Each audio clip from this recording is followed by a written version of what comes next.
Once again, you already know what it is, and you already know where you have reached the number one up and coming collaborative podcast anywhere in the world. This is Clash of the Podcast with my brother from another brother, Conrad Cushman, representing everything pro wrestling. Make sure you follow him using the tag underneath, the handle underneath. My name is Sean Hubbard, representing Hubbard Wrestling Weekly. What a week in professional wrestling it has been. Definitely live and in sync, ready to lock into some real big subjects in the world of pro wrestling, man, as we always bring it to you live every Monday night, back at our normally scheduled time, which is 6:05 p.m. Eastern Standard Time. Happy to see you guys in the building. Appreciate you guys. Ray's already here. Doug's already here. Quills is already here. Oh my goodness. Obviously, EPW, my boy Conrad's letting everybody know the updates. Joel is here. Guy Will Gamble is here. Vinny's here. Everybody's here, man. We're about to call out all of your comments and all your commentary in just a few short minutes. But before I do, I got two things I got to say. Number one, happy birthday to my father. Papa Hubs, I love you, man. The only dude in the history of this earth that I've ever said is somebody that I look up to, man. I always stand on my own 2 feet. God made me who I am, but without you, man, I don't even know what I would do without you, bro. So, Dad, I love you. Happy birthday and many more. I salute you on this day, Papa Hubs. You are the man. Conrad, appreciate you for giving me the time to do that. And obviously, we know what I got to say now. I mean, there's just one thing left to say, and that's Conrad. Drop that thing.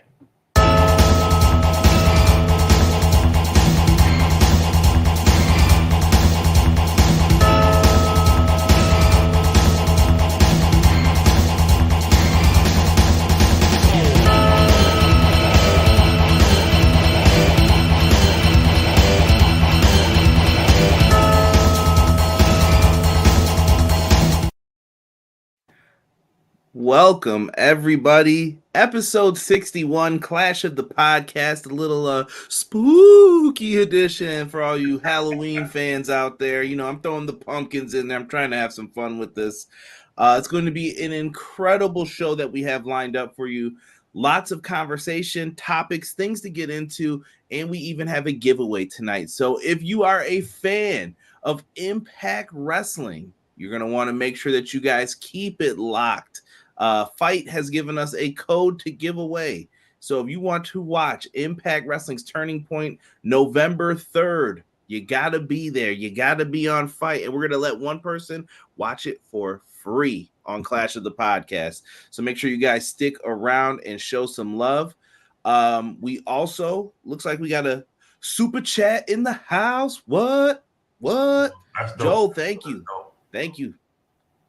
Much appreciated. The $1 super chat. Much love, man. Thank you for that. Thank you. Let's start up at the top. Ray Thompson, first one in the house. Happy Monday, guys. Hope everyone had a great weekend. I sure did. My Mountaineers won, and I got to watch a fantastic match on Saturday night. That is the lead for tonight's show. So I did not know you were a Mountaineers fan, though. But yes, good stuff, Ray. Dougie Fresh in the house. What up, Doug? He said, it's once again Monday. Time for my favorite part, Clash of the Podcast. Conrad, Sean, and chat. We got things to talk about. Ray, as I was typing, I'll get to it eventually. Good Saturday, not a great Sunday football-wise for me. Were you getting, how does Sean's boy, LA Knight, put it? Stomped out! There you go. Yeah. Yeah. Oh my goodness. Ray said didn't watch a lot of pro wrestling, but watched a lot of college football leading up to Collision.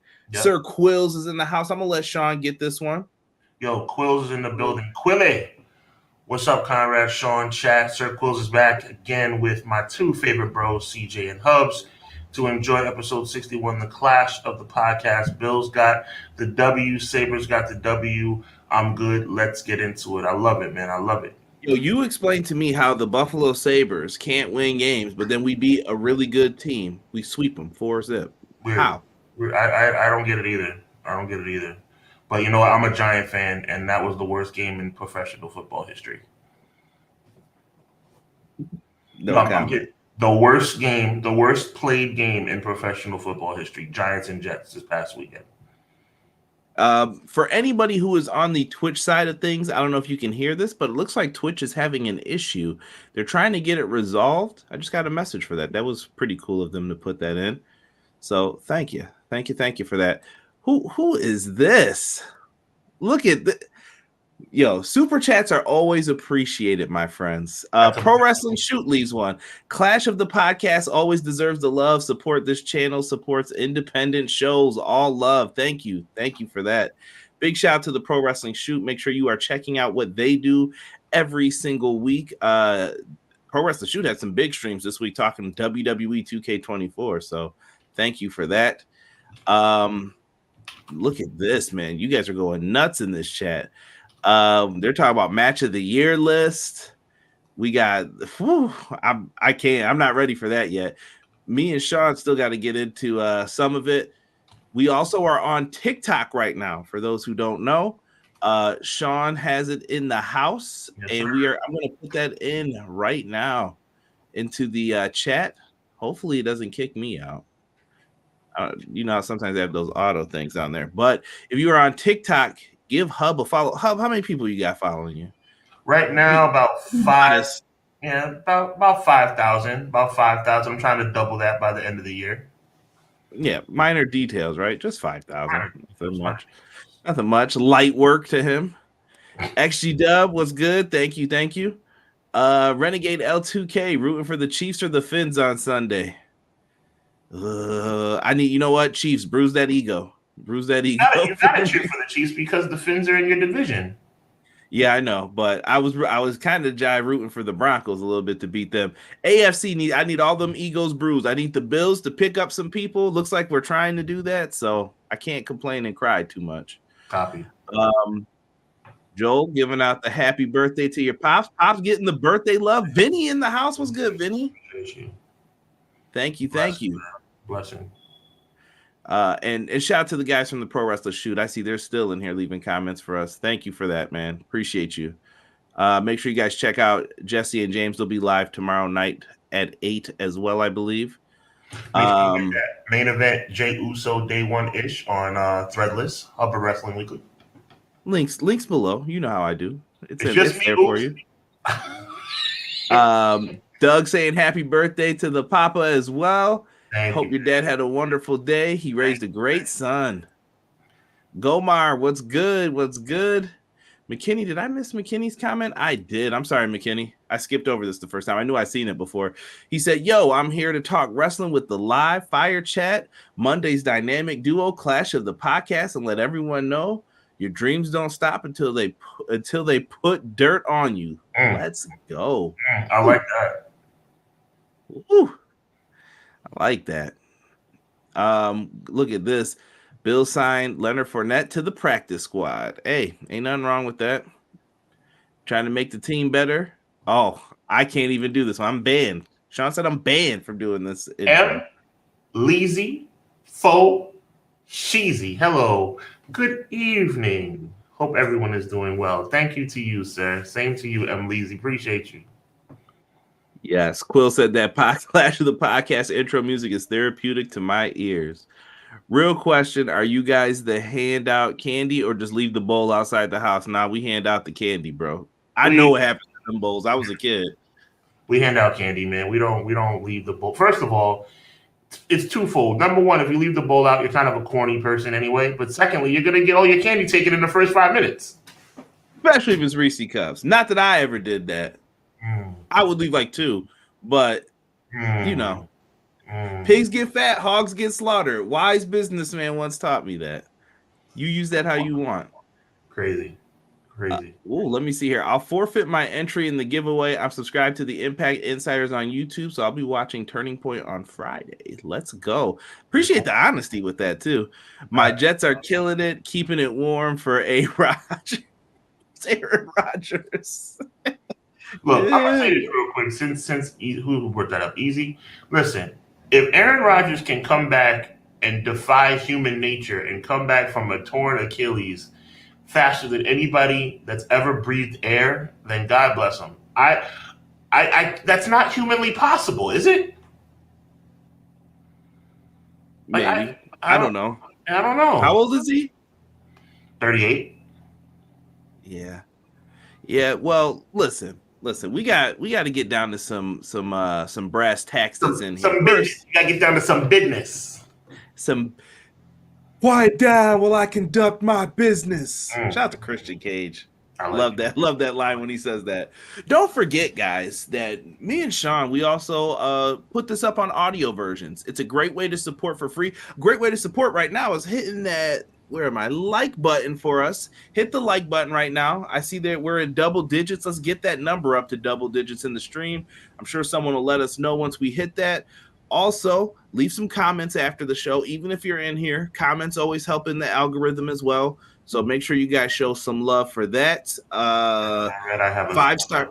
I have a special announcement coming up, but not one you don't even know about, bro.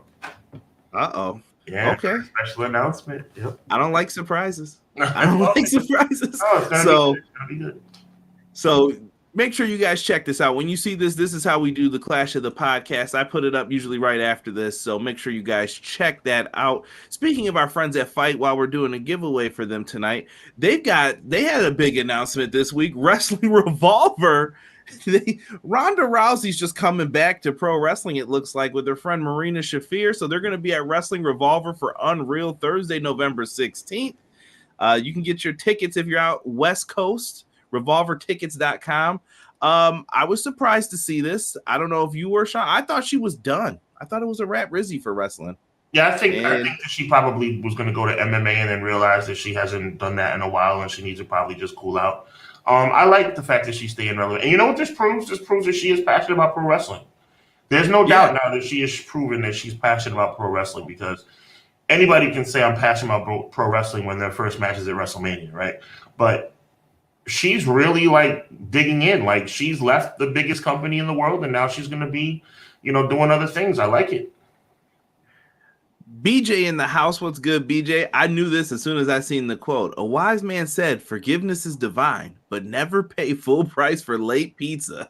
Shout! That's actually my costume for tomorrow. I will be Michelangelo from the Ninja Turtles, nice. And the intern will be Raphael, and wifey's gonna be April O'Neil. I don't know how she got to be a regular person, but that was what we all agreed upon. So that's what it's gonna be tomorrow. I love it.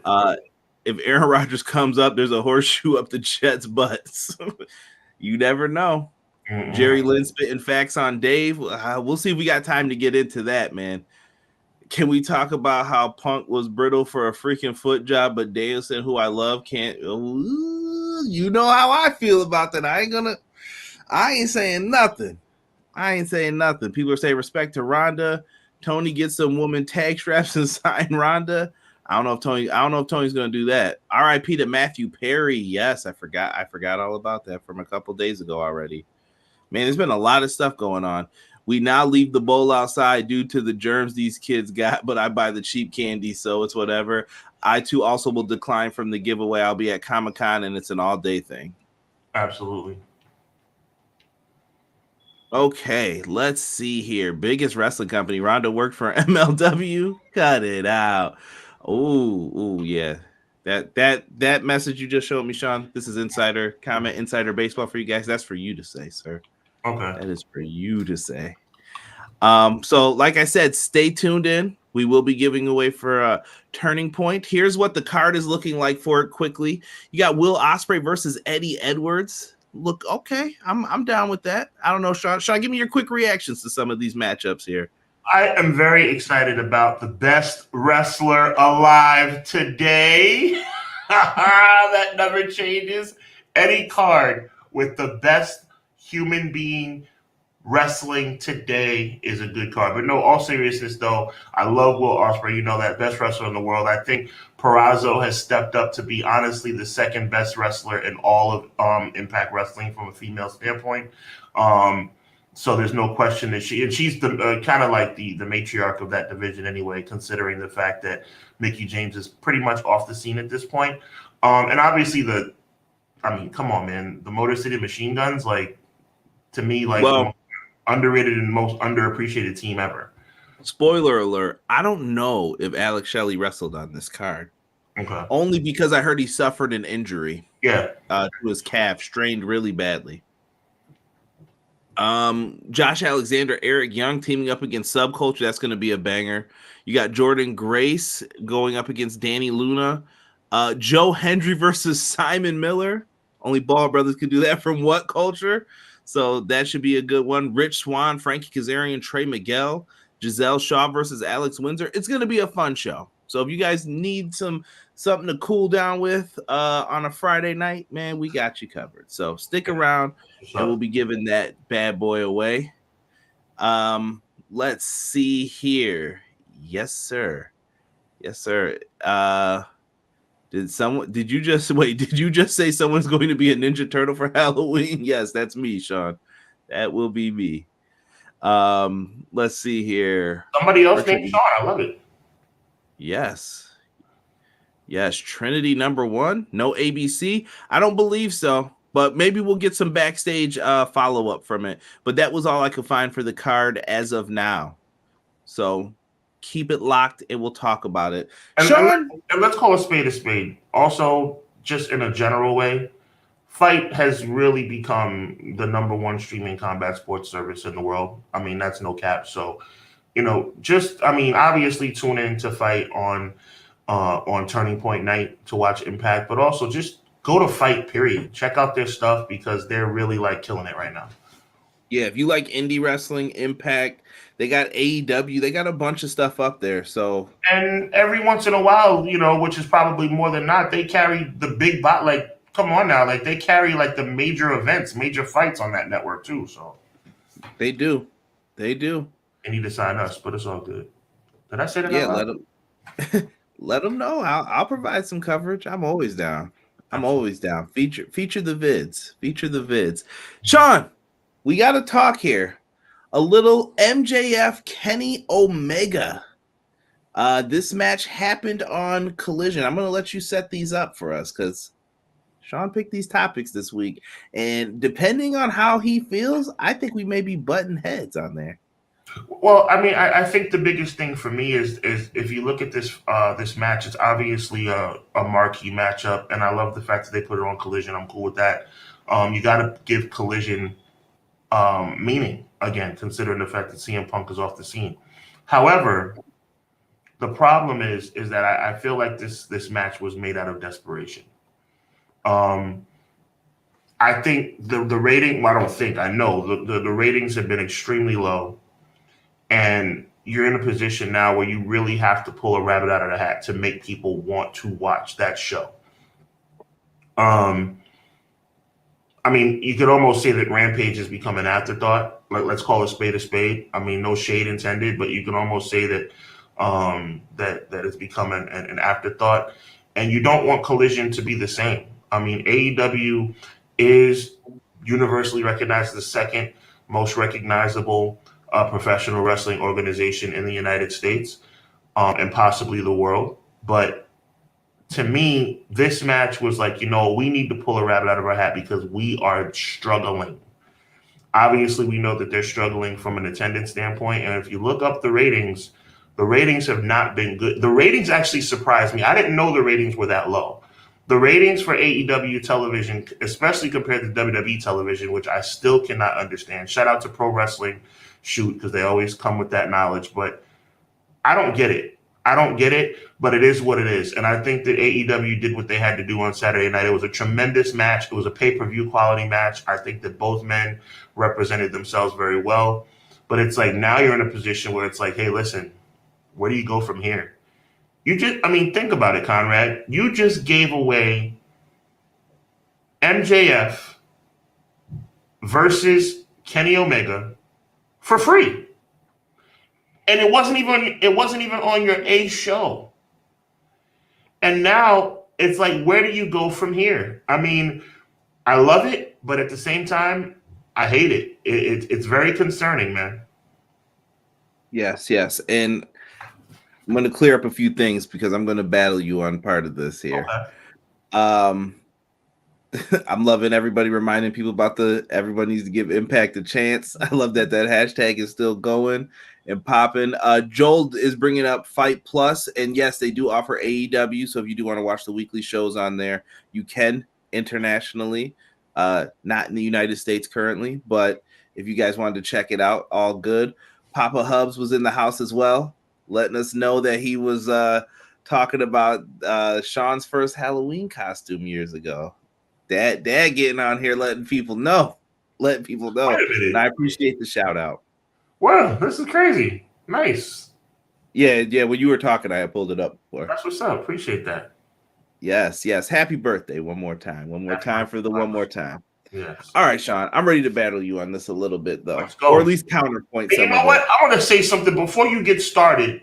Don't you dare, because now I'm getting fired up. Don't you dare think because I'm all, soft tonight because I'm enjoying my father's birthday that I'm not going to unleash on you if you say some crazy crap. Let's go, brother. I'm ready. Well, I think you're saying a little craziness here. Let's go. Here's what I'm saying. So Tony Khan's attendances have been low, right? Like that's going to be another subject we're going to get into later with all of the companies. Mm-hmm. But we're saying that Tony Khan's attendance have been low. Fact or fiction? That the attendance has been low? Yeah. 100% fact. What can Tony do that's going to bring ratings up or help any of that? He doesn't. It's not Edge. It's not people on that roster right now. Mm-hmm. And maybe MJF's in the wrong position as the babyface. I mean, those are things I guess you could question.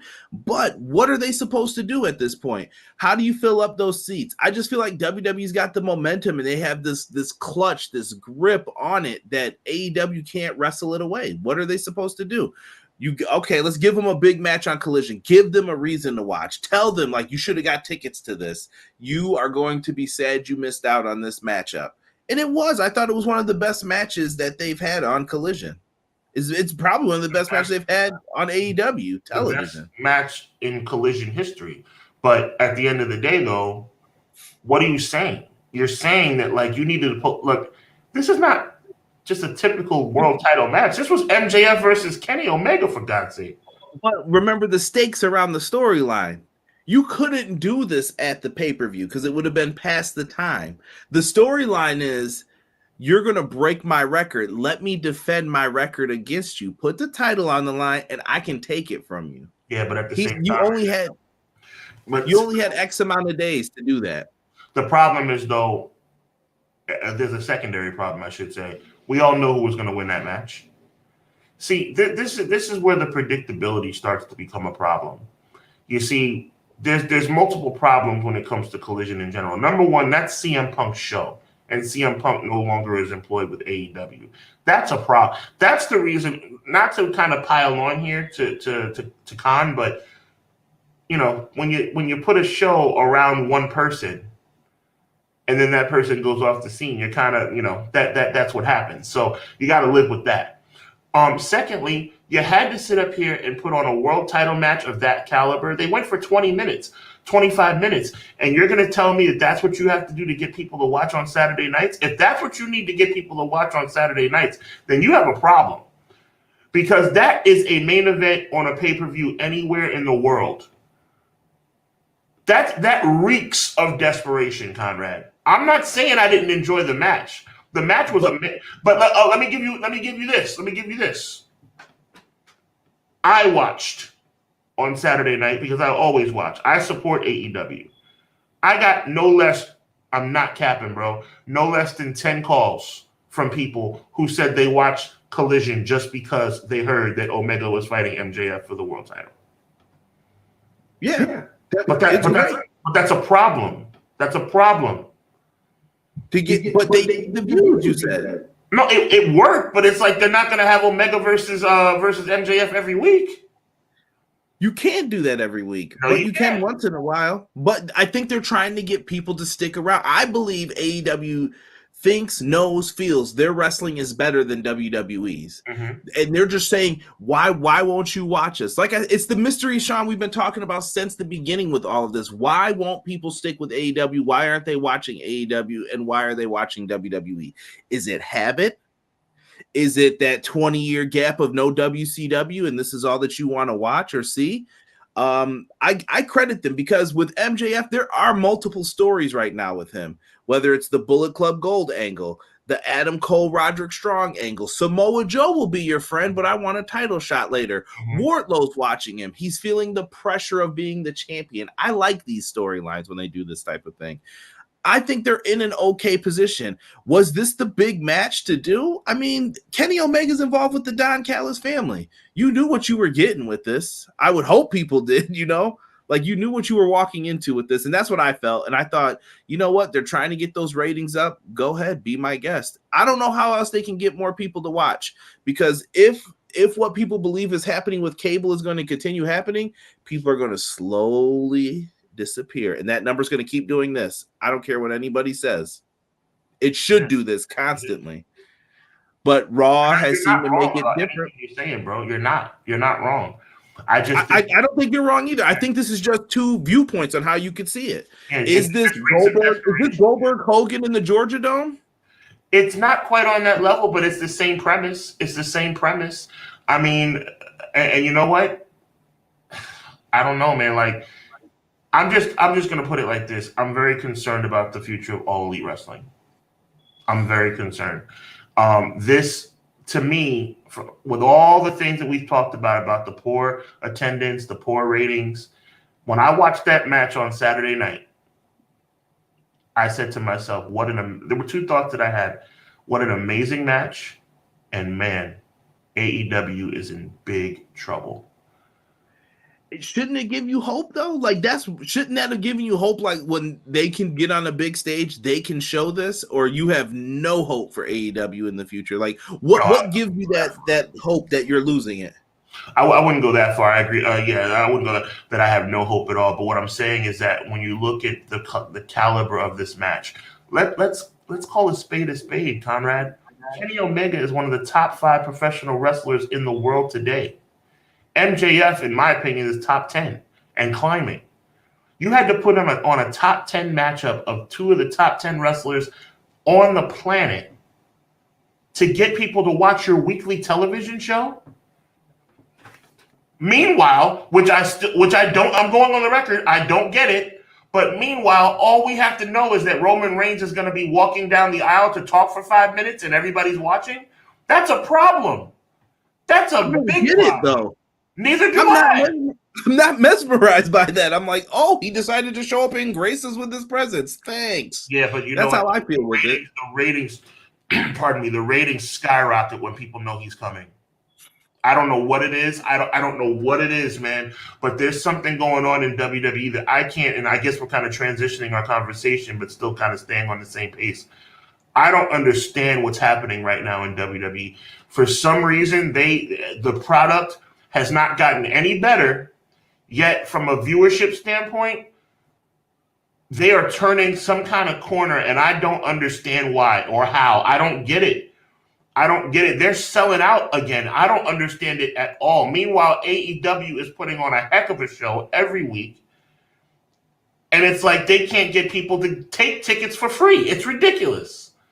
But here's the other complaint. Like, this is the stuff I don't get. AEW doesn't tell stories. They don't have storylines. MJF and Jay White has been built since the beginning, and I just named like 7 branches off of that story. They gave you your storylines.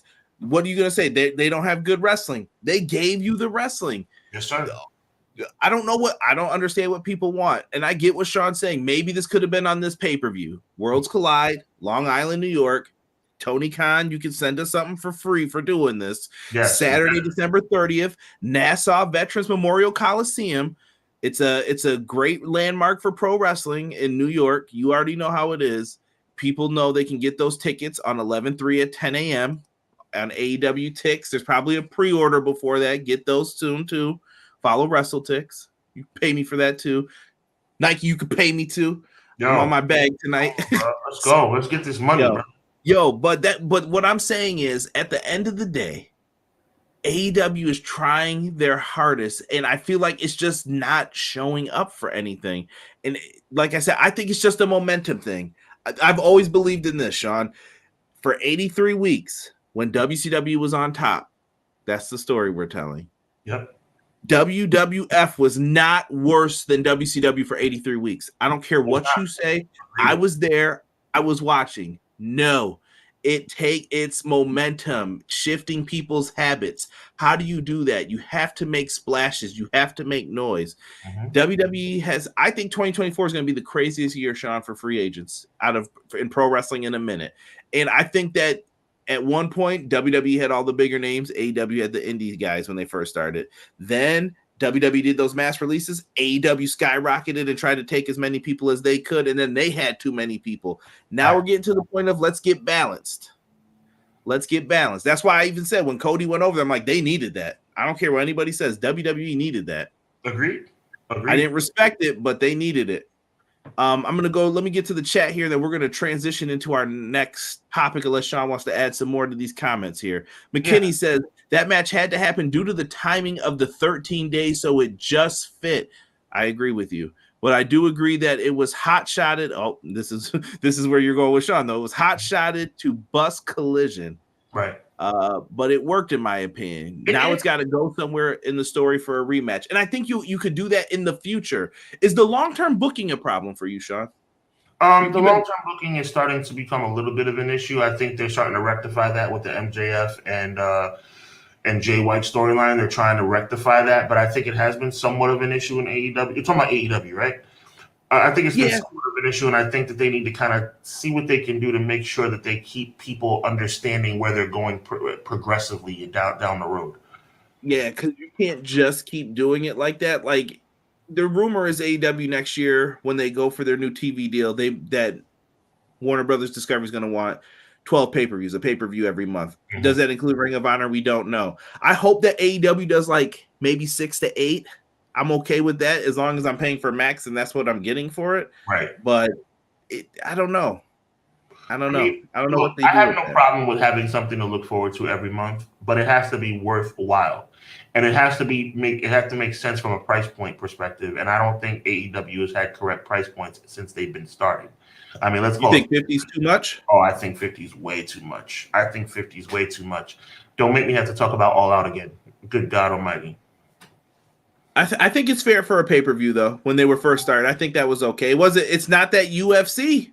Let me tell you. Yeah, but when I see those, I'm like, nah. UFC's better than AEW. UFC's better than WWE.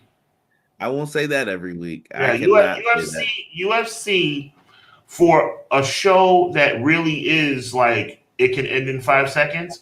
That the spectacle that's put on, and I don't want to keep saying UFC. I want to say MMA because shout out to Bellator MMA that takes place on Showtime as well.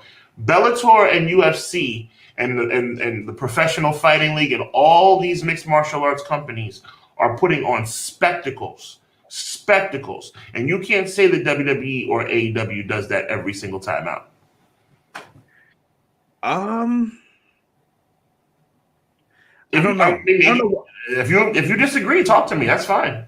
No, I don't know. I think AEW puts on good to great shows. I have not given anything like a C where I felt like they didn't really put in a good effort there. Maybe I gave them a C+ once. I think the lowest I've ever dipped to their scores on my grading scale is like a B-. What does that mean? It's my opinion. No, who cares? You know what I mean? This isn't some Dave Meltzer stuff. Don't do that. You need something. You know what I mean? But it's the fact of I don't think they put on bad shows. And WWE, I think they've been putting on some pretty good shows too for where they were before this and how we would feel when it would go off air. We disagree. WWE has turned the corner from a viewership standpoint and attendance standpoint, but I do not understand why, because WWE is just as trash to me as it was 6 months ago. Jey Uso's floundering. Love Jey Uso. That's my dog. He's floundering. You hear me? Bloodline disarray. Cody Rhodes on his way to WrestleMania. Nobody likes it. It's a cluster, bro. It's a cluster, but yet they sell out. They've been selling out every week the last 2 months. Let me see here. Hold on. Let me get into these comments some more here. E said hire Punk, stop double, triple dipping in cities. I think that was a problem. I think they burnt through their cities quickly by doing those double shows there. Spread them out. Let me see here. He said, "Oh, that was supposed to be boost, not bust." We know who's going to win versus Roman. FTR was putting classics on Collision. FTR did put on, I think, what is a match of the year contender as well with Jay White and Juice Robinson. Mm-hmm. That was fantastic tag team wrestling. Sir Quills comes in and says AEW's wrestling is better than WWE's wrestling by a landslide. Every sane wrestling fan knows this, or I would like to think so anyway. I think you're right, Quilly. Roman Reigns intro is at least 7 minutes, B. It wasn't this past Friday. Trying to figure out the why with AEW versus WWE. To me, just look at the game. It's fun, but is it 2K? But WWE versus WCW, WWE had to put on banger pay-per-view qualities to get views. WWE has the stars. But when the stars leave, why aren't they stars in AEW? Like, why is Adam Copeland not as cool as Edge to people then? That doesn't make sense. How come Jade left there and they take the exact same character and it's like, oh, it's boosted? I'm like, this was the same character. You should have been in love with that character in AEW too. Agreed. It's tough, man. Cody too. It's the same. He comes out with the same stuff. America, rah, rah, rah. I'm waiting for the promo where I stopped racism and all this stuff that he's going to come out and say. Like, he did cut that promo. You remember. I do. Cody did some of that booking to himself. That's the one thing I always tell people in AEW. That some of that was on Cody. What do you want them to do is my question. I just feel like here's WWE and no one can ever touch this. And that's it. And if you guys keep it like that, then guess what? I don't know what you want these other places to do. This is why you'll have Ring of Honor stay in their place. This is why Impact Wrestling stayed in their place, because they're afraid of getting squashed by the big bag monster who's WWE. I don't care if it's Triple H or Vince Rand. Whoa, Conrad, are you saying Dynamite should move to Mondays? I don't recommend that. I don't know how Sean feels. No, you need to stay on your own on your own night. Not now anyway. Not now. Raw could end up coming to them.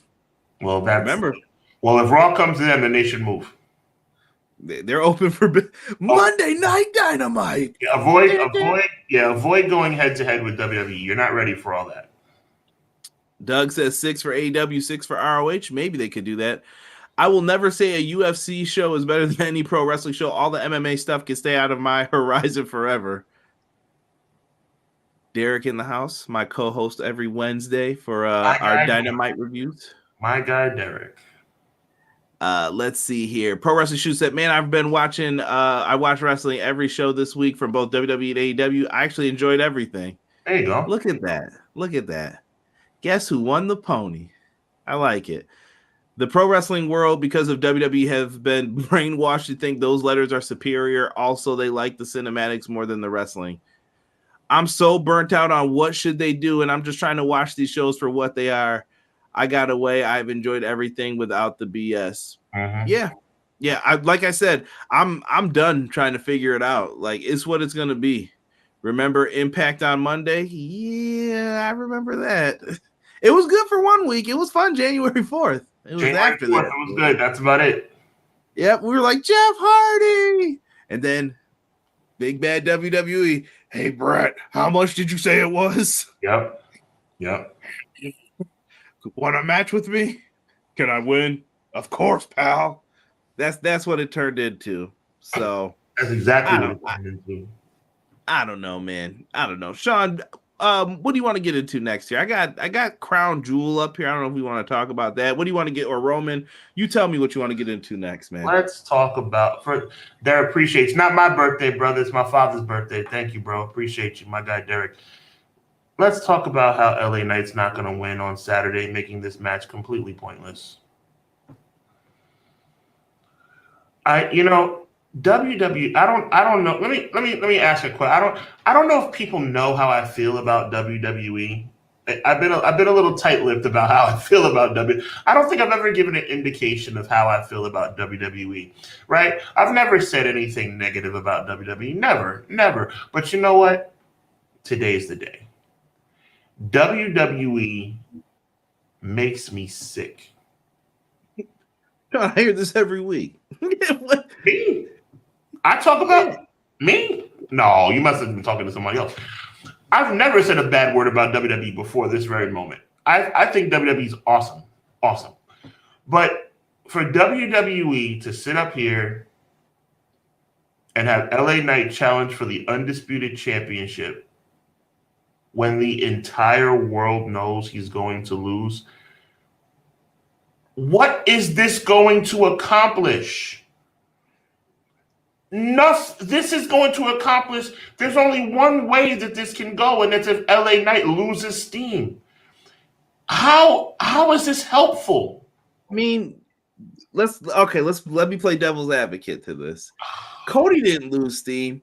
Maybe they have some type of plan for LA Knight. I know that how we feel about it, but maybe this is the temperature check for LA Knight. The Stone Cold versus Undertaker when Undertaker won the belt at WrestleMania 13. Let's see if this dude's really main event. Let's see if they're really behind this dude. I mean, I know we hear it, Sean, but you know WWE's proof is get him out there. Let's see if he's really ready for it. Let's see how he performs. WWE just doesn't use logical thought when it comes to, I mean, even a novice who doesn't watch the show, if you told them, hey, we're building up this character and he's really over with the fans, but we have an unbeatable champion that we have to keep the belt on at least until next year's WrestleMania. What do you think we should do? Keep them as far away from each other as possible is what you do. Why the heck would they be fighting at Crown Jewel? It's ridiculous, Conrad. It's like sabotage to me, bro. It could go sideways. I'm not saying that it's going to be perfect. It's ridiculous. It's absolutely ridiculous. They're riding a hot wave of momentum right now, though. Wow, they're so stupid. Damian Priest versus Cody Rhodes for what? Why? Would you be? You know what I thought about this last week after we brought this up because someone had told us during Raw that this match was announced. Would you be more intrigued if the briefcase was on the line? Yes, I would. I think that would help the match a lot. It would help the match immensely. Yes, it would. Yeah, I think that's something they should try to announce tonight is that the briefcase is going to be on the line and it'll add some intrigue for Cody's. Even if Cody's not going to win, it doesn't matter. It then makes Damian Priest look credible. Like, yeah, I beat the guy who main evented WrestleMania last year. He thought he was bad and he wasn't. You can do something right now. There's only one match on this entire card that intrigues me, and it's probably the last match you would think, or maybe the second or last match. Logan Paul versus Rey Mysterio. Wow, interesting. Hold on, let's run through these other matches here. I mean, Bianca and Io. I don't see Bianca getting the championship yet. I just feel like they want Io to run with it a little bit more. And the whole Bailey thing's just going to keep getting in the way. Just my prediction on that one.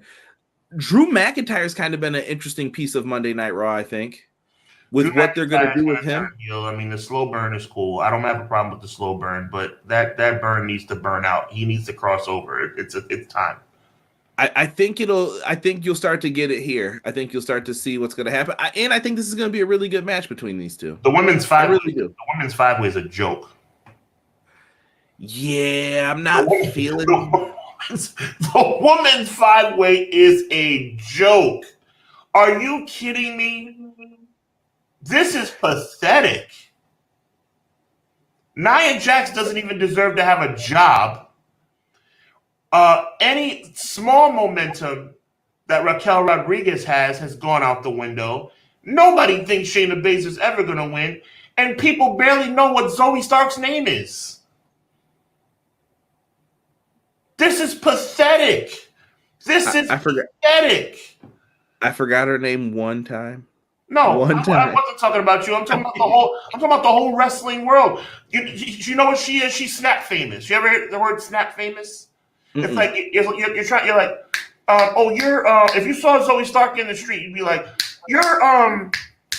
she's snap famous. That's what she. You're that. I remember you. That's what she is. Zoe Starks is not WWE Women's Championship material. Are you kidding me? And Nia, I'm gonna say it twice. Nia Jax doesn't deserve to have a job. She has injured more people than the New York Jets on Sunday. This is ridiculous, man. I know you're The Rock's cousin, but come on, bro. This is out of control. Wait, no, I'm not done. I'm not done. Now Raquel Rodriguez, we thought that she finally turned the corner. Now she's back to smiling and kissing babies again. Shayna Baszler is the worst personality in this match. She has no mic skills at all. She had one promo. Don't be a prisoner of the moment. She had one good promo on Ronda Rousey. You don't remember anything she said before or since. I think Shayna did really well in NXT though, and I think that if you present Shayna like that versus, I don't know where the makeup and all this stuff came from, but I want the Shayna Baszler that we saw in NXT. You want to our audience. This is gonna seem that I am making fun of my brother. I'm not. This is gonna come across as extreme sarcasm, but I mean this with all genuine sincerity. Conrad, you want somebody to be projected the same way they were in NXT? Really? You mean like Asuka and Bobby Roode and The Ascension and Fandango and everybody else in the history of NXT who's been brought up to the main roster? Cut it out, bro. And like I said, once again, Zoe Stark, snap famous. Oh, you do that. Yeah, snap famous. Well, we both know Rhea's probably walking out. If this match stays the same, give me Cody for the dub. Why does Logan Paul and Rey Mysterio intrigue you? Because Logan Paul's turned the corner for me. Logan Paul's riding for WWE and professional wrestling.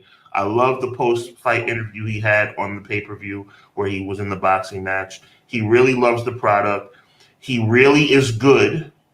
He's arguably the best celebrity professional wrestler in history. The most non-wrestling, the best non-wrestling wrestler ever. He's crossed over. To me, Logan Paul is a WWE superstar. I would have no problem him winning this match. I think it's going to be highly athletic. I think that Ray can still go. And I think that he's been super awesome, and I think he's going to continue to be. But, Cena versus Solo. I didn't like the setup to this on SmackDown. Well, let me say this. I like Heyman and Solo's part in it, but I don't like John Cena's like, if I lose this match, will they still cheer for me? Will they still love me? And I was like, give it a break, dude. Give it a break. And by the way, John Cena, your promo's a little too loud and over the top, bro. Like, cheesy. Bring it down a smidge, please. Just bring it down a smidge. I was having a conversation with someone. They said cheesy, and I said that was the perfect way to describe. Wow. Take it easy, bro. We can hear you. Now that's going to be the lineup for this big show that's coming up. Let me go to the chat real quick. I saw we had some comments that was going back and forth. I remember you from somewhere. What are you? Pro Wrestling Shoot is talking with BJ. I don't think that it's brainwash. I think it's fact. WWE is 100% the big leagues, but it doesn't take away from all the other great promotions out there. WWE just has that major head start. Facts. WWE Super House Show from Saudi this weekend. I actually won't be watching. I just don't do the Saudi shows. Mm-hmm. LA Knight is going to be just another footnote on title defenses of Roman Reigns, and it's sad because it's too early for LA Knight to get this spot at this point. Really? That's what I've been saying this whole time. Yeah, I think the end game. You want an early prediction, Sean? I think at WrestleMania, LA Knight is going to be the person to dethrone Logan Paul. I think it's the setup here. United States Championship. I wouldn't mind that. That wouldn't be a problem for me. It's like, remember Austin getting the IC title? Like, remember I told you challenge for the world title. He didn't get it. Then they were like, here's the IC, and then hopefully by next year he's ready. Is what they're probably thinking. I'm not mad at that. Cena versus Solo feels like a SmackDown match. It is, Gomar. It is. And by the way, we've seen it before. Tag 6 mans is ridiculous. Let's see. Wishful thinking LA Knight will win. I don't see them doing that. If they did that, I would be so confused as to what the plans were for everything. But stranger things have happened, I guess. We all know LA Knight isn't going to win the title, but it's a test to see if he's really ready to be a mega star. As long as he doesn't lose clean, they'll give us the visual finish. I'm cool with that. I think he's going to lose clean. That's the sad part. Nia Jackson, the championship match is a joke. The disrespect. I know what you think of. Oh, that was for Zoe. Cut it out, Derek. As much as I love Bianca, the right call is for Io Sky to retain the championship. Matt's laughing at Snap Famous. Priest defending the briefcase. That sounds like a good idea. You know what that means. Shout out to Doug. Put Nia in the bloodline for that major heat. They should have had Trinity or someone else up in there. Yeah. I want to see Kairi Sane return and help Io. Then they recruit Asuka and they recreate the new Kabuki Warriors. And Zoe Starks is fired. But did anyone see the face print Raquel left on Nia? Oh, yeah, I did see that. Logan Paul, Ben Dope, put the U.S. strap on Logan Paul. I think they are. It was just so weird how that went to Ray instead of Santos, and now it's going to go to, I don't know, the moves with that, whatever. It's going to be a good match. At this point, once I get things, here's the thing. Seth Rollins, I'm done trying to figure it out. Jimmy Uso in that debacle, I'm done trying to figure it out with character, like work in the company. Fine. No one believes me when I call him Rookie of the Year, like him or hate him. He's been awesome in every match. I'm assuming that's about Logan Paul. Cena buried Umaga. Better lay down for Solo. And I don't mean Bailey's ex-boyfriend. Oh, Lordy. Blood Money pay-per-view already? Zoe Starks is fire. Where you been? Whoa. Who said that? Prince Rockstar. Zoe Starks can't talk.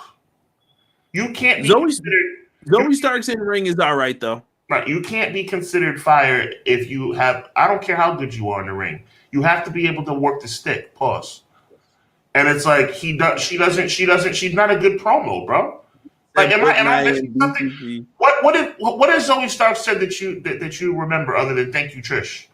No, that's why she was with Trish, because she's not a good promo, and she's still not. Yeah, they're working on it. This is our transition here. This is the transition for Sean's next. I remember you. Now here's somebody that's not Snap Famous.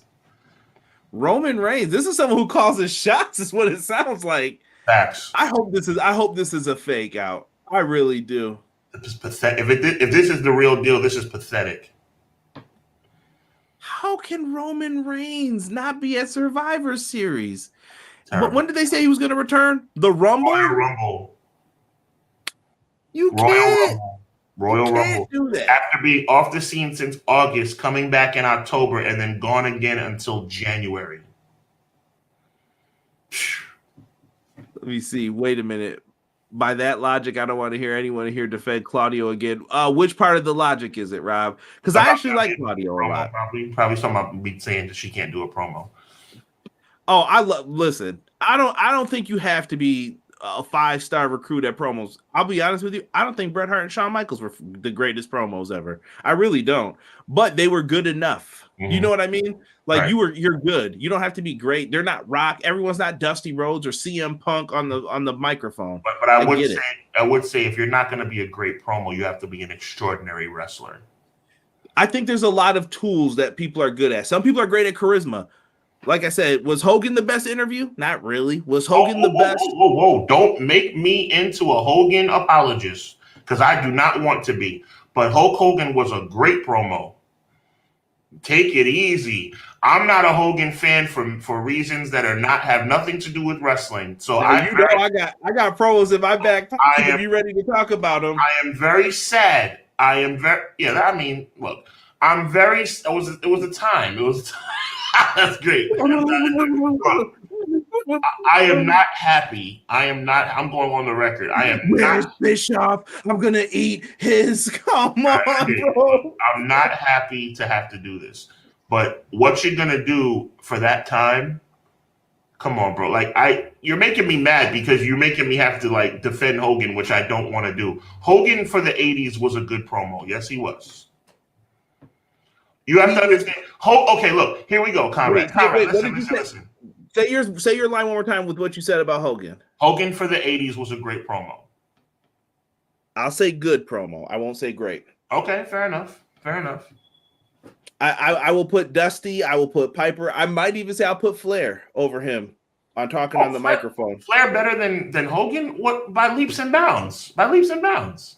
But that's what I'm saying. But here's where Flair, what Flair didn't have that he had was charisma. That was Hogan's ultimate attribute. Right. Bret Hart's ultimate attribute is technical wrestling. He was one of the best people to ever lace up the boots and tell a story in the ring for you. Shawn Michaels is the ultimate pageantry, the turnaround, the flex, the pyro. Oh, Vinnie Mac, I'm dancing on the table for you. Yeah, Shawn, yeah. Each person has a reason for why they were there. That was really good, by the way.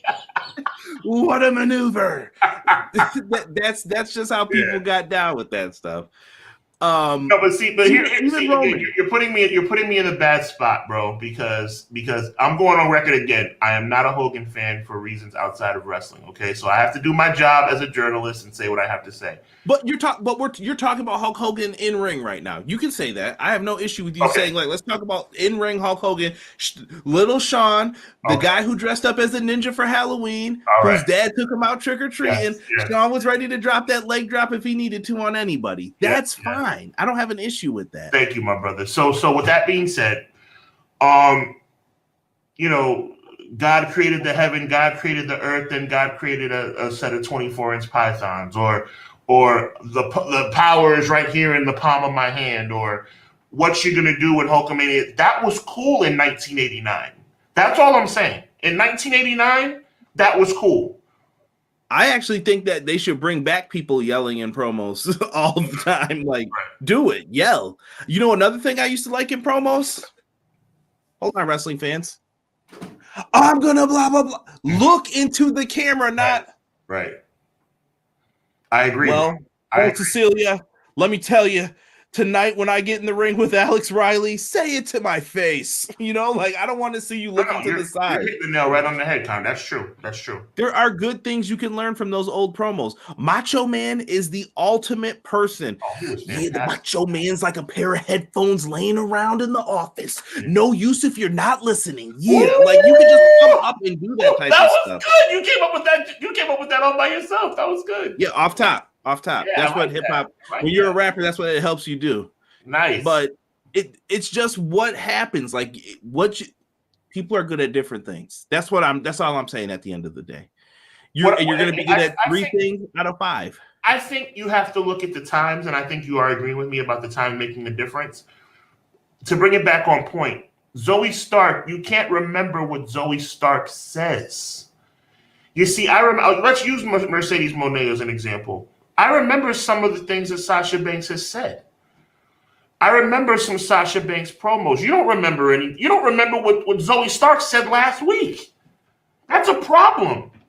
You know why you remember what Mercedes or Sasha said, though? Her matches tell the story. Right. This is who she is. The match tells the story. Honestly, does anybody remember a lot of great Eddie Guerrero promos without maybe someone else in there who was like elevating the promo too? I remember rocking Eddie Guerrero's promo. But do you remember Eddie's promo getting ready for No Way Out, where he talked about where he came from? Right. It was good. Yes. It's good. There's a good and great are different in those categories. But if you're a good promo, that doesn't mean you can't be the world champion. That's all I'm telling people. Right. Your wrestling skills can get you there. Your charisma can get you there. Look at LA Knight. Is LA Knight really the best pro wrestler? No, but when you package it all together and what makes a pro wrestler, LA Knight has it. He has charisma. He can talk on the microphone. In ring, okay, it's good enough for me. You know what I mean? Like, okay, yeah, no doubt. Do what you're gonna do. No doubt. And with Mercedes, like I said, use the 4 Horsewomen is my favorite example of this, Sean. And we kind of went off on a tangent, but I kind of like this. No, I love this. You give me the category, and I will tell you which horsewoman is the best. If you're talking about promo, who's the best promo out of the 4 Horsewomen? Give me Becky Lynch. Mm-hmm. Who is the best in ring? Who do I prefer? Give me Mercedes Moné. Who has the best, like, get behind me, root for me, cheer for me? Bailey, I think if you present her right when she had that character the first time, it was get behind Bailey because very lovable. Yep. And then Charlotte, I cannot deny that Charlotte Flair has the pedigree, the pageantry when she comes out, the turn like her dad. It's easy.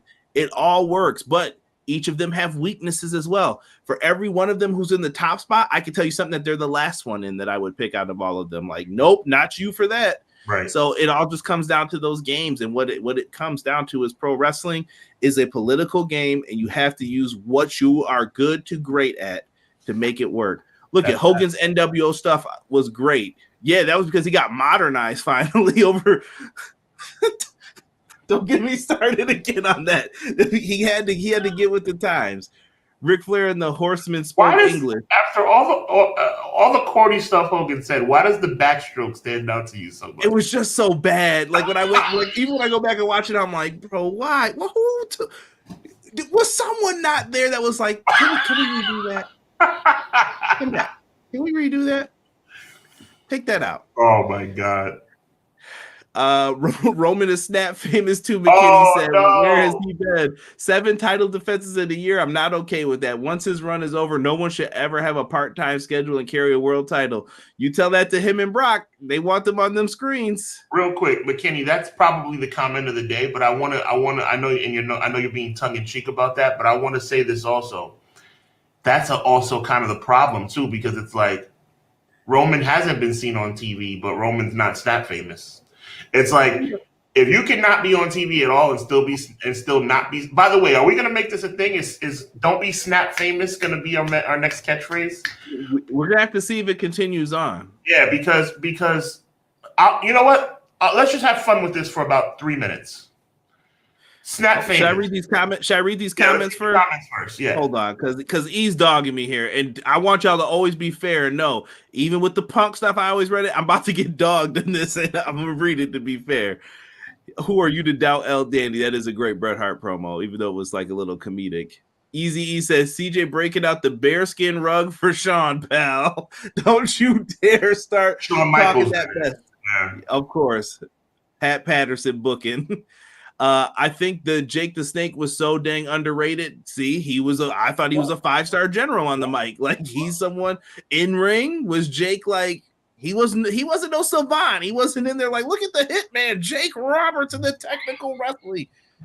You know what I mean? The technical wizardry of Kevin Nash was never his thing. It was his presence that you wanted to see. Nash and Hall were cool. That was the difference. Razor Ramon was cool, I should say. Scott Hall was also a technician though. Yeah, no, he was good in the ring though. He knew what to do. The Click wasn't playing that Cecilia. I just made that up, bro. I don't know. Daddy Magic does a lean version of the Macho Man powdered sugar promos. For a cup of coffee. Yeah. Hogan was simple. He didn't dig deep or excite you on the mic, say, I'm going to beat you up and hit the taglines, prayers, vitamins, flex, repeat. That is true. But it worked. I'm trying not to take a personal dig at him. Yeah. I don't remember a thing a diva said since Mae Young. Oh Terrible. God. And that tuna, huh, E? That tuna. Bailey is best all around. I'm not asking. See, Rob, I guarantee there's people who feel different about all 4 of them, and I think the valid's an argument for them. All right, we're gonna go. Oh, I like my boy Quills. Appreciate you, bro.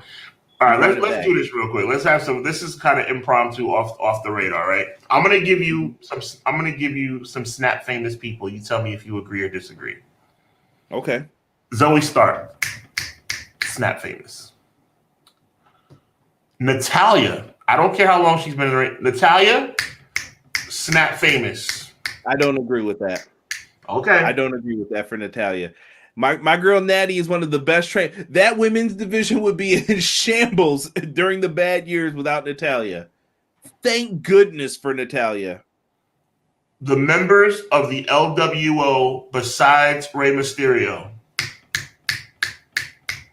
Yeah, I'm struggling with them new names. When they started changing the names, Cruz del Toro and what was my boy's name? They changed it, didn't they? I don't remember, man. That's bad. DJ Zima Ion. Yo, who's the 3rd member of Damage Control? I forget her name. Dakota Kai. See, there you go. Don't mess with me. Snap famous. You're that person. You're that person. I'm gonna do one I more. will say the LWO one's not fair though, because I remember their old names. I don't like the new. Dude, this is like the Pete Dunne Butch thing. I just stop touching them names, bro. This is gonna, for the people on audio, I'm pointing at Conrad because this is gonna be crazy. You gotta ask Bischoff about that tuna. They did Bischoff dirty that night. Yo, think about it. Before you say no, think about it. Not Montez Ford, but Nah, bro, don't do that to my boy. I like him, but think about it. Think about it. Nah, my boy's gonna stand out, bro. He's got a chip on the shoulder. When they start talking that Montez Ford is not snap famous, but say his name, Conrad. Say it. Nah, man, we ain't talk. That's disrespectful. We moving on from this name. Say his name. Yo, Dawkins we ain't doing Dawkins like that. He is snap famous. You're that guy that I think you're snap famous. Don't be snap famous. Yo, chat, give me names that are snap famous, y'all. Give me names that are somewhat recognizable, but you can't remember. Give me some. See, Quills is with me. You gotta leave some of those alone, Sean. Come on, you being harsh on some of them names. I'm being honest with y'all, man. Snap famous, man. Snap famous. We have to get him a shirt. Speaking of I'm snap famous. Speaking of those names and moments in time. Let me finish. I'm snap famous. I'm that. People say to me all the time, "You're that guy that does that podcast with Conrad." I'm snap famous. They know. I knew who Dawkins was. I didn't want to answer that. I thought it was disrespectful to the homies, man. Yeah, they got a new group with Lashley. Put them in, man. I'm just saying, bro. Now, Eric Escobar, the girl from Alpha Academy. Thea Hell. Oh, wrong name. All right, we're moving on from this game. Let's move on. Moving on from this game. Speaking of historic runs here, Sean wanted to talk about where does the current version of Judgment Day land for you guys, and how do you want to phrase this, Sean? Yeah, let's do it, and let's get off the snap famous thing. Let's get serious for a minute. All jokes aside, man, like, where do you guys feel like what the legacy of Judgment Day will be? You know what I'm saying? Because I was talking about this with Conrad during the week. When we're talking about the Judgment Day 10 years from now, where will they sit in history? I think it's a really good question. I'm interested to hear what people think about it. What do you think? Do you think the Judgment Day will be something that we look back on and say it's a Hall of Fame caliber faction? Yo, Keith Hart, snap famous. Mia Yim, snap famous. Maxine Dupree, snap famous. All right. That's it. Yo, Conrad is so nice. He can't have fun with it. There's nothing wrong with being truthful, man. They're snap famous. The term snap famous is the fact that, like, you kind of know who they are, but you can't remember them like that because they're not being presented properly. Listen, y'all make sure tonight you watch that Alpha Academy Open Challenge. That's all I'm going to tell you. Wink face for those who are watching Raw. But Sean, let me get your thoughts because no one's putting it in right now with Judgment Day. I got one from one in the chat that I've got ready for us, but put your opinions on Judgment Day. Like, where do you think they're going to wind up? What do you think of them right now? Because I think they're carrying Monday Night Raw in the sense, like, you've seen the meme, right? The Triple H meme. They're carrying them by default. They're carrying them by default. I mean, look, Rhea Ripley's all time. If she stays healthy, she's going to be a Hall of Fame talent. I think Dominic Mysterio's excellent. I still don't think that they're utilizing Finn Balor to his highest potential. I don't. I just don't. I think the time has passed on Finn, though, to get put in that higher. I don't believe it anymore. Mm-hmm. It's in that Nakamura realm of I don't believe you. And then you got Damian Priest. The longer he holds on to that Money in the Bank, the less valuable it becomes. So I think Judgment Day will go down as a group that we look back on in 2033 and say, you know what? They were pretty good. They were talented. But I don't think it's going to be an all-time group. I don't. I was just talking about this with Pro Wrestling Shoot. Like, we were talking about this earlier. Come on. You know what? That's not even the worst thing you can say about him. So I'm gonna leave that where it is. But with this group, Sean, did you have more hope for it when Edge was in it? Like, did you think Edge was going to take them? Did you think they were going to be a bigger deal than they were? Because they've exceeded my expectations personally. Like, I didn't think it was going to work at first when I first seen it. I think that Edge leaving them was the worst thing that could have ever happened. I think them taking Edge away was ridiculous. And if you believe what the rumor was, why Edge left, because it never happened. Okay. They were going to become more sci-fi kind of is what they said. Mm-hmm. Edge said that he didn't hear that, but that was the dirt sheet rumors at the time. I don't know, man. It just wouldn't have worked with Edge. But I didn't like that they left Edge, who was undefeated, to go hang out with Finn Balor, who's been losing. I was like, wait, what? Mm-hmm. That doesn't make sense. And now we're in this weird kind of like, what do we do with these guys? Right. And now, but it's working, but it's weird. Like, Rhea feels like the big star of the group, but Dominic is kind of the what's the word I'm looking for in this group? The lackey, like, oh, I'm with mommy, and he hides behind her for everything. They've got potential. I mean, to me, God rest his soul, I think that Dominic is like Eddie Jr., honestly. Mm-hmm. You know, which is a compliment. Yeah, I like that. Judgment Day is, as a group, I thought wouldn't last this long, but to be this over and on top, yeah, I'm kind of with Matt. Derek says it lands in the garbage for him. Derek's not feeling it. I hear that. Judgment Day, missed opportunities, and Rhea Ripley, he says. I like that. They were a faction that had a Hall of Fame leader, then they jumped him out, and now they have the hottest female as the leader, in my opinion. But they all have gold. Dom has nuclear heat. By the way, Sean, did we talk about this with them putting that in last week? The little button push? Yeah. Listen, I want people not to be silly about this. They are piping in booze. Yes, they are. Do not think WWE, ever since probably since the beginning of time, they like messing with that stuff to make you think things. WCW did it too. Everyone's done it, but I don't think it's needed for Dom. Let him show the real reaction he gets when he goes to the show. By the way, do you know who's not Snap famous? Not even close to Snap famous? Dominic Mysterio. No, I'm one of the few people who liked him a lot. Dominic Mysterio is over like Rover.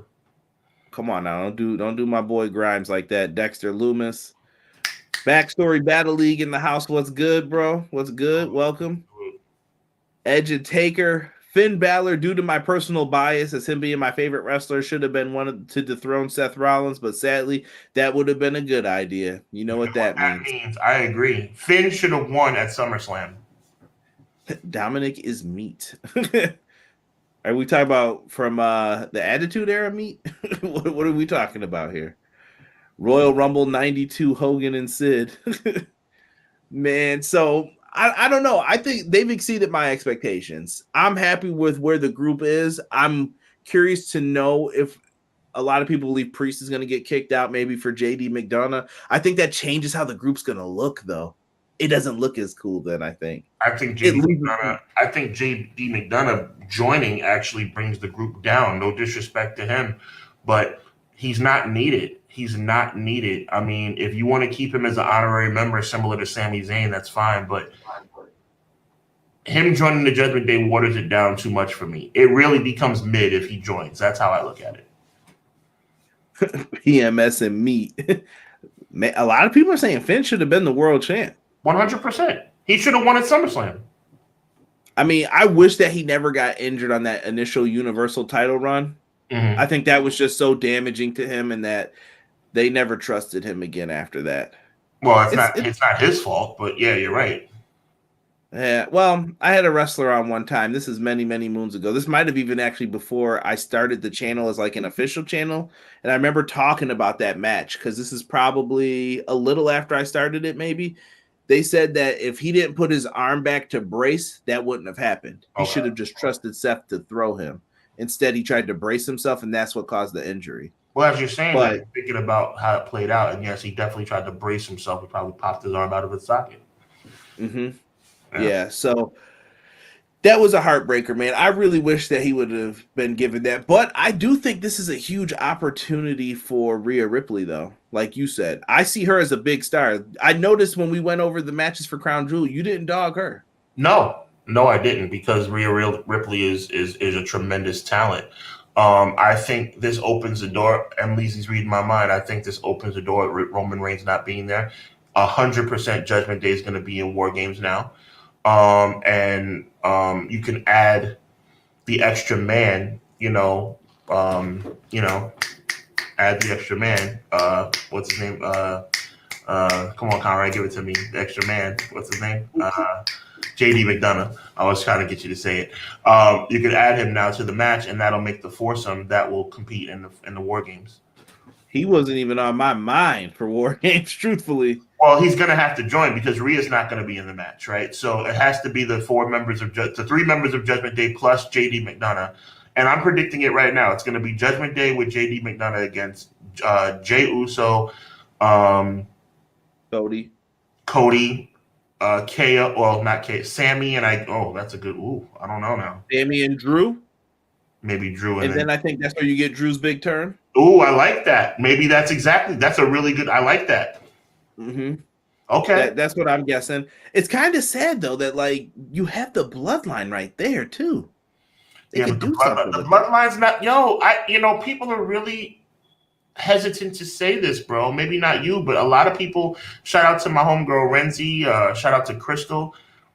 People are really hesitant to say that the bloodline is not over anymore. It's not there yet, but it's like they're dwindling, bro. Like, it's not as fire as it was before. It's just not. The combination of comedic Jimmy with Solo, who still doesn't talk, and Roman and Paul Heyman seemingly separated from them all the time. It's not the same vibe anymore. Yeah, it's definitely different. JD McFunko Pop from Eazy-E says is like JD McFunko Pop is like a young, like when they had to regrow Groot in Guardians of the Galaxy. Piper Niven. Quilly, I see you. Piper Niven, Snap Famous. Before we get into our last segment, I did want to show some love to those at Ultra Pro Wrestling. They did announce that Chris Sabin, Alex Shelley, the Motor City Machine Guns will be free agent DLC when their game is ready. So big shout out to them. I wanted to show them some love and support some people doing wrestling things out in these streets. So make sure you guys show some love for that. And our last topic is going to come down to, I guess, talking about the attendance once again in pro wrestling. Well, I think everything's on its ear. I think everything's on its ear. WWE selling out while AEW is barely getting people to fill one side of the arena. It's a little concerning, but it is what it is. Yeah. Oh, and by the way, good point real quick, Matt. Matt brought up about the bloodline real quick. I forgot about this. It wasn't the same as it was a year ago now, but I wonder how it's going to be if certain people from MLW got their walk-in papers. Mm-hmm. Mm-hmm. Lance Anoa'i and his tag team partner may be making the move over. We've even heard Hammerstone wants his release as well. Facts. And you got to remember, shout out to Renzi again on her channel, was able on her TikTok. Follow me to get Renzi's information. Had Zilla Fatu as well. Zilla Fatu is a young up-and-coming star who could get signed at any time. You just never know. For WWE might be like, I'm not trying to say that Zilla's not ready. I think Zilla's a tremendous talent. But when you're desperate, you might pull a trigger that you wouldn't normally pull. So what I'm saying is WWE can call Zilla up just to like get him in because they need to, boost the bloodline. The bloodline needs some new blood, no pun intended. Yeah. And then it wouldn't be bad. Like I said, and then maybe you put the Usos back together. You got DIY, build the tag division. You've got people there. You could do something with it. It requires love and insight for it. But Sean, we were talking about New Japan Pro Wrestling, Impact / TNA Wrestling that's coming back, AEW, these places filling up the arenas. They're having a hard time.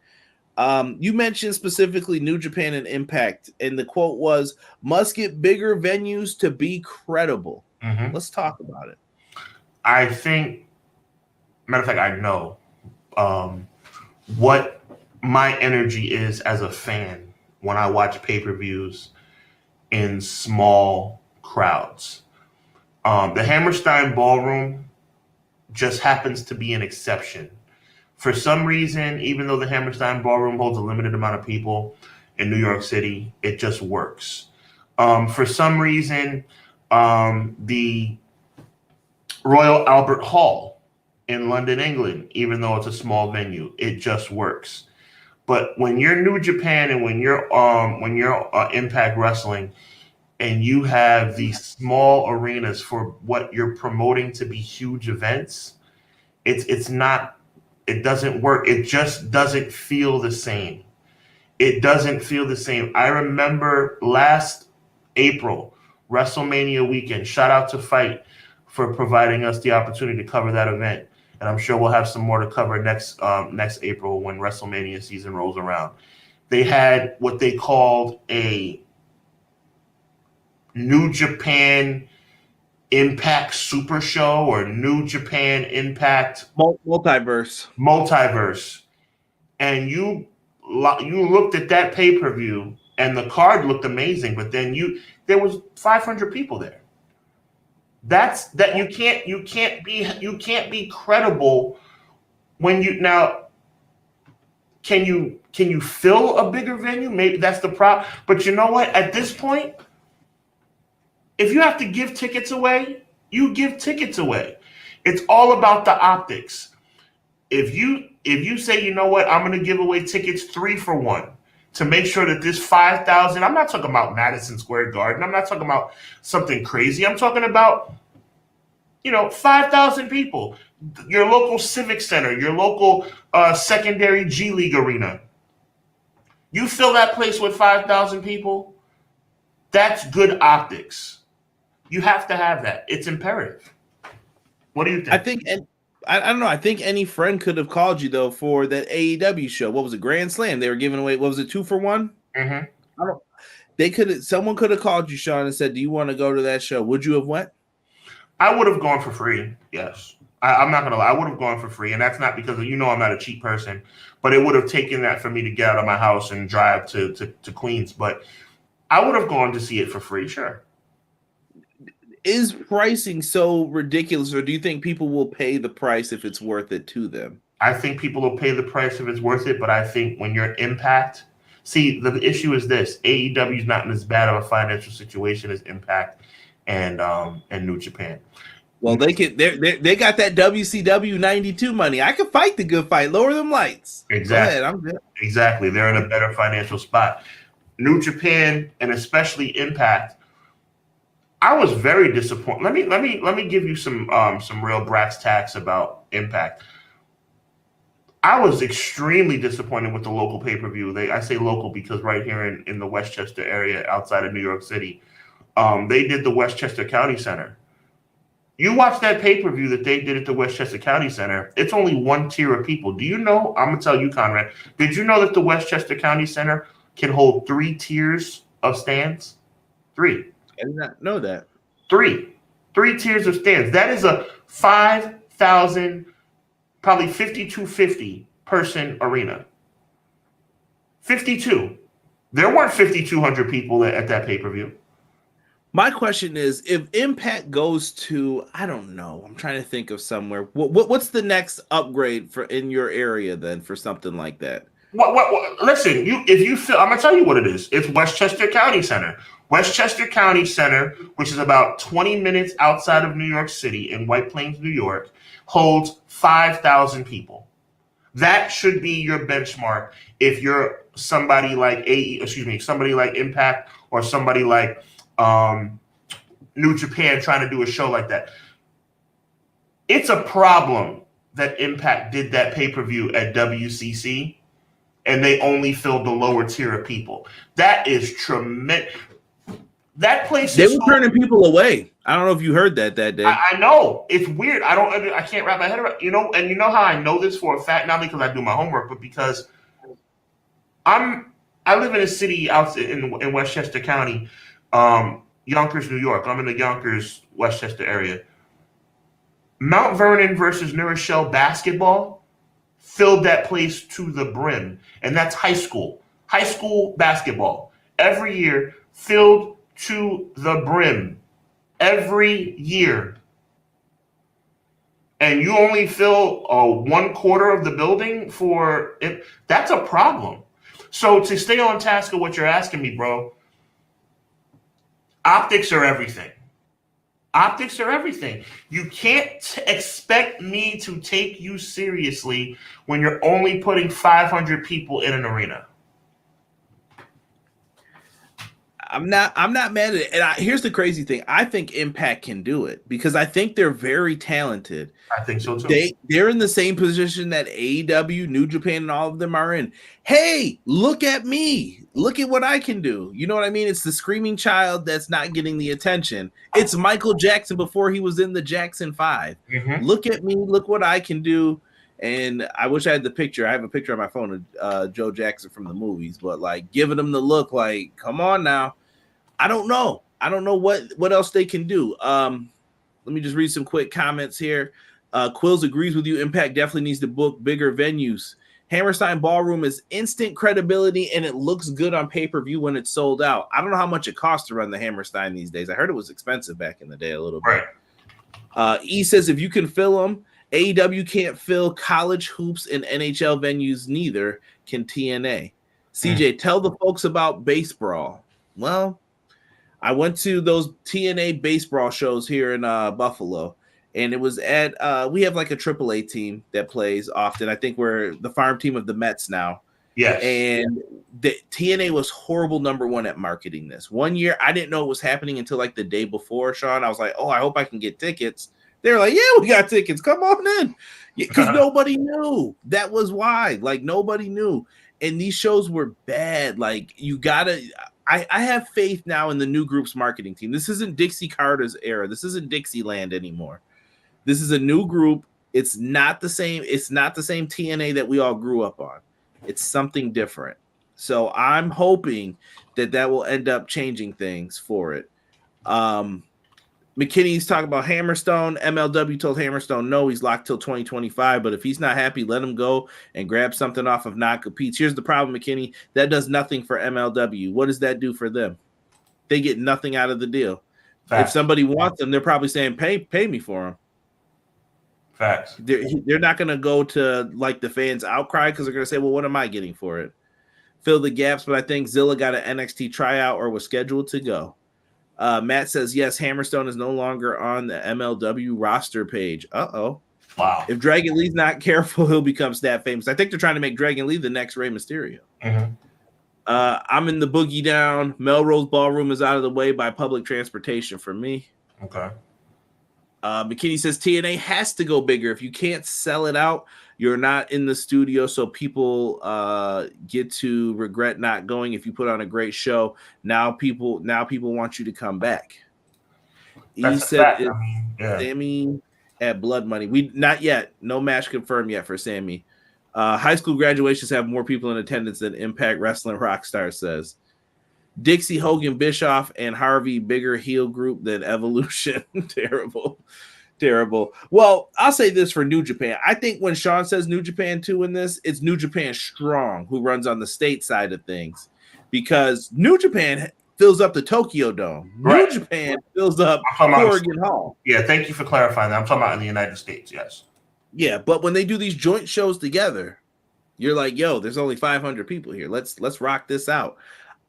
Do you think Impact's investment is going to be bigger in the shows? It sounds like they're going to invest in a new stage, new studio, like new equipment. It sounds like a lot of stuff's getting upgraded, Sean, not just the name TNA Wrestling. Right. I think they're going to try and book some bigger venues. I would, at least for the pay-per-view, start off with it. I don't know if I think they're really going to push their chips to the middle of the table, and I think they have to.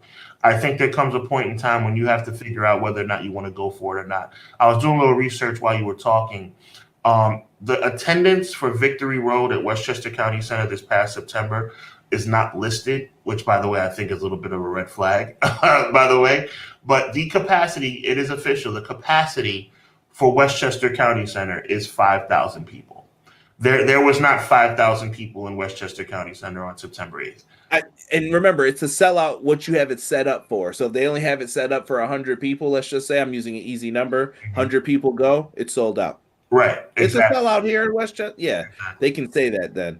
But that's just pretty much the bottom line for me. It's not, if anybody, by the way, by next week or everybody following us on Twitter, that's a little bit of homework I'd like you guys to do. I'm going to do it myself. Hopefully I find it. Find out, if you can, the attendance for Victory Road that took place in White Plains, New York on September 8th. I could not find it, but I was told from someone in attendance that it was sold out, Sean, and they had to turn people away at the door, and they probably regretted not having another level or something to get some more people in there. Words cannot express, Conrad, how infuriating. Thank you for that information, by the way. Infuriating that sounds to me. I did not know that. You're just breaking that information to me now. In what world would you stop accepting people after one tier? Like, why was that building not configured to fit the 5,000? And by the way, just to let you know, I think it's based on old impact numbers, though. The old numbers impact wasn't filling up. Well, that's the bottom line. The bottom line is they have a problem. That just ties into what we're talking about. They have a major problem. If you can't put, they didn't have 2,500 people in that building, Conrad. Let me say this, though. Remember where they came from. When Dixie left, the money left. So now you don't have anybody that you can sign. Now you're running bars. I'm gonna tell you something right now, Conrad. I'm gonna tell you something and this is coming from personal conversations. I know your family, you know my family. You and I'll tell you off the air how much, because people don't need to be in our business like that. You and I could rent out the Westchester County Center. Really? So don't, the whole like Dixie left with the money. That's true. You and me today could rent out the Westchester County Center and do an episode of Clash of the Podcast Center Court today. So it has nothing to do with money. Nothing. But it does, though, for their roster. I just told you, me and you can go there and rent it out right now. You're talking about location money. Okay. I'm not talking about location money. I'm talking about people. We're talking about who do they need to get. And I've heard people tell me, I will watch TNA again. And this is shocking people. Probably Derek, too, in the chat. I will watch CM Punk and Will Ospreay. I will watch TNA wrestling again if they can get both or one of them. Mm-hmm. That makes it interesting. Mm-hmm. Do they have the funds to do this? That's up to Anthem. Anthem has millions of dollars. They need to give it up, though. Yeah. Are you willing to invest to get those ratings that you want? That's what it takes. If not, you can keep running the bars all you want. You'll be fine, I guess, if that's working for you, if that's what does it for you. But if you want to take that chance to try to make some more money, you're going to have to. Right. That's where I think it stands. And for AEW, New Japan, and all them, McKinney just brought it up here. AEW was here not too long ago, and the attendance was poor. They put on 2 shows. WWE will be here in November, and I guarantee you a sellout because it always is. I'm going, so I'll report the stats. I'm just interested into why. Like, that's so weird to me. I think what McKinney said is 100% accurate. I just don't understand why. Me either. But maybe it's loyalty to the brand. Like, think about it when you were a kid. I was a WWE guy. If you told me pick WCW or that show, I'm picking WWE when I was a kid. Right. But this is different times now, I guess. Strong is the American expansion. It's like the Jags or the Texans. Copy that. And I like Strong. I just watched the New Japan show over the weekend with Kingston versus Hinare. I thought it was a fine show. I even watched NWA. I don't know what that one segment was with the powder. I'll let y'all find that on Twitter. I was like, what? I have an insider friend that works for Fight TV. I won't mention his name. You know him. He gave me a disclaimer about that New Japan show. He said to me, Sean, Clash of the Podcast, whatever, you'll talk about it, whatever, but here you go. But his disclaimer was, don't be disappointed. The venue is trash. What does that tell you? Do you think that there needs to be some team up maybe with some of these companies? Sure. That's the other thing. Sure, but that's the reason. I'm gonna let you finish your point. That's the reason why I was so disappointed. What did you call it? It was the Impact New Japan what? Multiverse. That was a combined show, and they put in a smaller. That was insane. Why? Like, but go back a couple. Can we rewind to a couple years ago? How come New Japan and Ring of Honor were in Madison Square Garden? I was there for that amazing show, and it sold out. What was the difference? I don't know, man. I mean, I don't know. I don't know. Sinister Minister parties. How are you? Yes, he does. If New Japan would do Wrestle Kingdom type show, this show tonight went off on a couple of tangents, but I'm really excited about what we talked about tonight because I'm telling you something, man. This was good discussion. This was like steak. Like this was like, oh man, we're getting deep into this. This is a good kind of. I want Impact, New Japan, AEW, and WWE all to do well. I want MLW to do well. I want, what's it, Glow Wrestling? Is that what it's called? Glow? Wow Wrestling. I want Wild Wrestling. I want all the better organizations are, the better we as fans have it. It's just people need to understand optics mean something. When you tune in, when you buy a pay-per-view on Fight, if you buy a pay-per-view on your traditional pay-per-view networks and you see an arena that's real small or maybe really darkly, NWA is a good product, but you don't take it seriously because they're putting 250 people on a soundstage. That's what WCW used to do. WCW Saturday Night used to do on their free weekly television. There'd be 500 people on a soundstage at the Mickey Mouse Arena, Universal Studios. But you didn't think that as a kid. Now, I think WWE has ruined the illusion of you could do studio pro wrestling. It's made it harder. Sure. NWA, I thought, did a good job until the pandemic crisis hit them, and then they lost all their talent that they had under contract. Ricky Starks, LA Knight, these guys are all gone. Poof, they can be taken. Yeah. Look at MLW. Like I said, they don't want to give up anything. Yeah. And I'm putting it in the chat right now, guys. We're going to pick someone, but put hashtag turning point in the chat if you would like an opportunity at watching it on Fight for Free tonight. And we will pick a winner at random. I'll let Sean pick a winner. But Sean, tell the people what we got coming up as a duo. We got a lot of things happening here. Yeah, we have a big time giveaway. Clash of the Podcast not only is doing this amazing giveaway with Fight right now, but on November 16th, I want you guys to meet us over on the Hubbard Wrestling Weekly channel at 8 p.m. as Clash of the Podcast presents Hubbard Wrestling Weekly and the Survivor Series special that we're going to be putting on with Renzi, Crystal, and of course my tag team partner Conrad. And as an added bonus, you have a couple of instructions you need to follow, so I want you guys to pay close attention. But if you do, you will be eligible for what I think is a really super dope pre-Thanksgiving prize, which is if you make sure that you're subscribed to the Hubbard Wrestling Weekly channel on YouTube, if you make sure that you're subscribed to the EPW channel on YouTube, and if you make sure that you're subscribed and following both Hubbard Wrestling Weekly and EPW on TikTok as well, you meet us over on Hubbard Wrestling Weekly on November 16th for the Survivor Series special, you will be eligible to win a $25 Amazon gift card. So, again, the rules are as follows. Thank you, Conrad.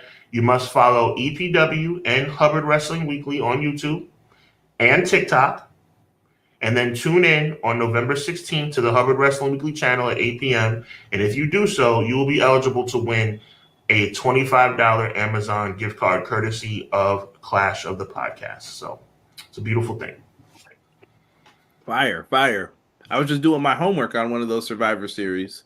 Yeah, I'm fired up about that show. Yep. Had to go back and rewatch the first one. Woo! Memories. Classic stuff. And to answer your question, I really think that we have a cool winner tonight. I'm really excited about the winner. and I think he deserves it. I'm sorry to reveal it's a he. That kind of gives a little bit away. It's not one of our wonderful female listeners tonight, but I think we're going to go this route.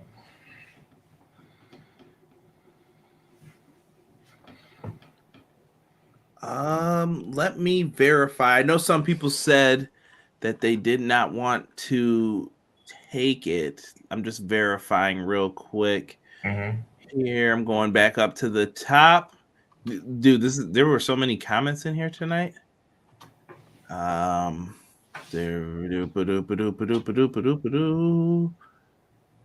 me see. Sorry, I'm still on the Hogan promos. That's how many things we had in here. Brother. We're live, pal. I'm sorry, I'm looking because some people said that they couldn't take it because of different things. And where is it? Boom, boom, boom, boom, boom, boom. Colt Cabana. Please, not with it. I can't. I don't want to start going on them rants again. We've been good for a couple weeks on this side. I don't see it. We can put it out there and let's see. He put up the piece. I was gonna say, because he was the only one who followed the instruction I had put in the chat. Okay, that works for me. We're on the same page. No problem. That works. Doug, you're the winner. If you said you couldn't do it or watch it, because I couldn't find the people who said they couldn't. If you don't want it, you don't need it. We'll find someone who can use that code. But Doug, you're the winner. Get in contact with me. I'm gonna tell you how you can do all that. Set it up for yourself. Sean, I'm gonna let you carry us on out of here, brother. So once again, make sure you go over to Hubbard Wrestling Weekly. Subscribe to EPW if you haven't already. Subscribe to both of our TikToks. And meet us over on Hubbard Wrestling Weekly on November 16th at 8 p.m. for the Survivor Series special for your opportunity to win a $25 gift card. Shout out to everybody who tuned in tonight. We'll be back 6:05 Eastern Standard Time right here on the EPW channel as we continue to celebrate pro wrestling right here on Clash of the Podcast. Listen, man, really appreciate you guys and appreciate everything you guys bring to the table. Conrad and I could not do this without you guys. Make sure you go to the Hubbard Wrestling Weekly Threadless shop to get your merch. Make sure you go to the Everything Pro Wrestling shop on on TeePublic to get your merch. Show love. We appreciate you guys, and always remember, evil never prevails. Shout out to my dad once again. Dad, I love you. Happy birthday. Conrad, you're the best, man. Appreciate you, brother. And with that being said, this is Clash of the Podcast, Hubbard Wrestling Weekly, EPW. We're out. Talk to you next week.